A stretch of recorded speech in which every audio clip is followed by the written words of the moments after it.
Computer vision, it effectively means extracting information from visual imagery, that being images or videos. When we have a computer vision project, we normally look it in what can we do with it. So let's start with the image. Then we have some model that it extracts some sort of information. The most common ones are object detection models.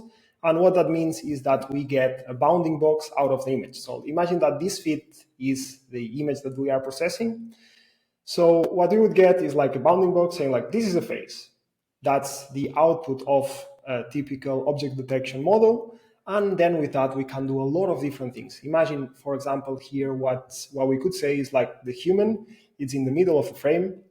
Therefore, it's going to be in the foreground, how much it can occupy of the entire image, and a lot of different interesting metrics that we could get just by looking at the bounding boxes and for different elements that we have. Like we could say like this part here, it's an image, like this is a portrait or whatever. Like we would get like different bounding boxes, and then we could play with that information in order to extract as much interesting insights as possible from that particular thing.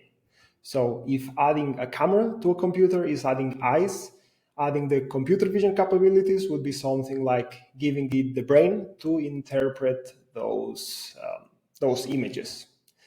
Something that I find that's particularly unique in the field of computer vision when we are talking about AI in general is that we humans are very, very good at computer vision because our brains have evolved over long periods of time in order to understand different shapes and different patterns in order to understand what's that. Like a classical example and one that I particularly like is a cat. A cat could take pretty much any form. It's super flexible. It could put like a leg behind his head. And we humans, we understand what's a cat, no matter what's its color, what's its illumination, what's its position.